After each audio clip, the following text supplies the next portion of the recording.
y'all, and welcome back. This is just a quick video review for the G.I. Joe Club. They had a G.I. Joe exclusive set that came with some new little G.I. Joe figures. It had, Dr. Biggles-Jones and some of the characters from the Generation 2. Well, actually, it was a same old G.I. Joe, but in the Generation 2 era of Transformers comics, Cobra actually built Megatron's new body.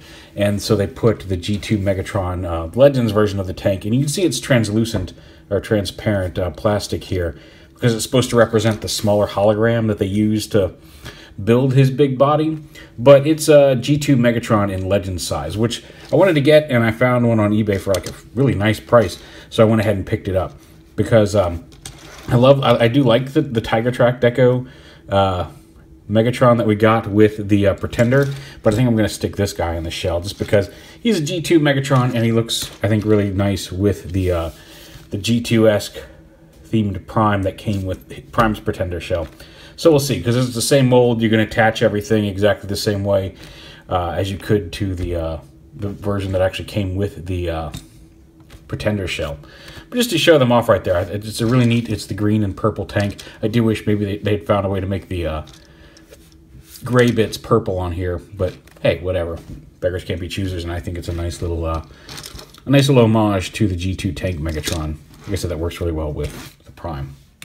And he transforms exactly the same way. He's got the rotating turret, and you just come out here, you split the legs, and bring them down, fold the feet out, wrap the legs up and around. This first notch always scares me because it's a little tougher on this side, and with this transparent plastic, you always got to be careful because it does tend to be a little bit more fragile than the solid stuff, or at least it's always given that impression. It seems to crack a little easier. So that first notch is a little rough.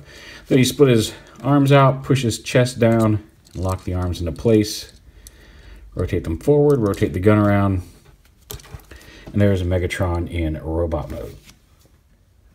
And he's got all the same articulation as the previous version. His head can turn side to side. I like that they got the silver helmet with the blue face in there. Looks really nice. The G2 Decepticon logo on his chest. He's got the ball joint shoulders, ball joint elbows, ball joint on the cannon, so you can flip that around if you want to store it. Just so it doesn't stick out quite as far. I do wish the cannon had a way of being not quite as extended from the forearm on this mold, but I also do wish with this G2 paint version, I do wish there was some way to pop this off here and attach it over his shoulder like the original tank Megatron did. No waist swivel, but he does have ball joint hips and hinged knees. And you got a little bit of toe articulation there, but again, not really useful for posing, but it's mostly there for transformation. And just like in vehicle mode, I think he looks really nice with the Legends Prime that came in the Pretenders. And again, like I said, I do wish they had done this in a solid green versus the transparent green, but I'm not super worried about it. And again, it's even showing up as more clear under all the lights I've got on it right now, because when it just sits on the desk, it's not as super obvious. I can't really try to block some of the light, but when it's just sitting on the desk, it's not as super obvious that it's transparent, and it looks really cool. Like I said, these two together look really nice, and so he'll probably be the one going into the Pretender shell after all. And speaking of the Pretender shells, I learned a couple of things. Let me get these out of the way. One, with the Megatron Pretender shell, which, as I mentioned, was the Grand Max shell, it is actually entirely possible to fit Cerebros in here with Spike attached. And I'll show you that right here. There he is right there, folded up. And the reason that I thought it wasn't is because I tried to attach this in with the head attached, and the problem was that I had it, what was that? Oh, whatever.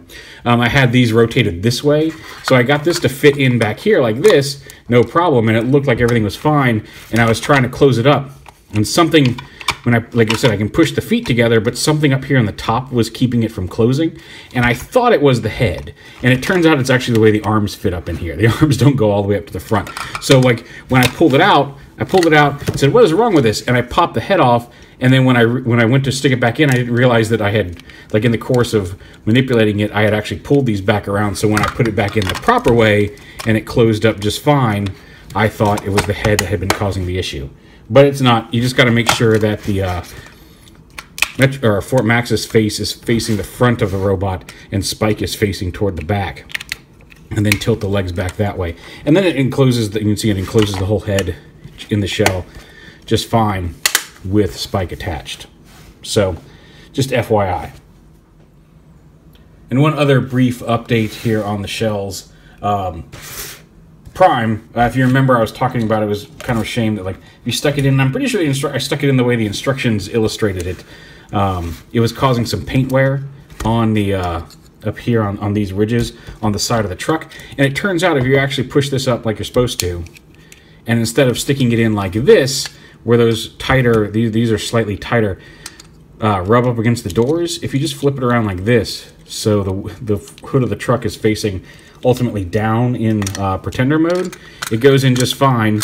It holds the vehicle in place, and the plastic that it touches is solid black plastic, so you're not going to rub any paint off doing it like this, and then you can close it up, and there you go. So just a couple little updates there on the pretender shells as well. And I've tried doing this. He stays in a little better. I've tried some floor polish, and I put the floor polish in this port. I can kind of see a little bit of the shininess there. Trying to get him to peg in a little tighter because he's loose. And he still comes out very easily. He still falls right out.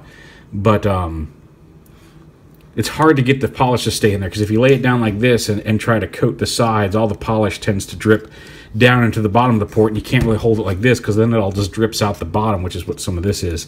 I tried it a couple different ways. I tried putting some polish on a Q-tip and sticking it just in there and letting it dry, hoping that maybe that would at least start a layer of polish that I could coat up. And nothing really seems to work. So you're probably just going to have to live with this being loose. Unless, of course, you could coat the peg here on high Q, which you could absolutely do, but I worry because like Prime already holds him just about right. And I don't want to make it too thick for his hand. I'd much rather have him be able to hold it than have it be a little loose in here. I can live with that because once it's all closed up, he's not going anywhere anyway. So just so you know, and this wing tends to pop off very easily. More so, like this wing can flip just like that. This one likes to pop off at a moment's notice, especially when folded up like that. So that's a minor issue. Anyway, that was just my update on these two guys, as well as ultimately the video review for this Generation 2 Tank Megatron from the G.I. Joe Collectors Club G.I. Joe pack. I didn't get any of the other figures. I would have liked maybe Dr. Biggles-Jones because I remember reading those comics, but I really do like this little figure. I think I do prefer him over this version, although this is a nice little homage as well. But yeah, there it is. G.I. Joe Club's little crossover pack with G2 Megatron.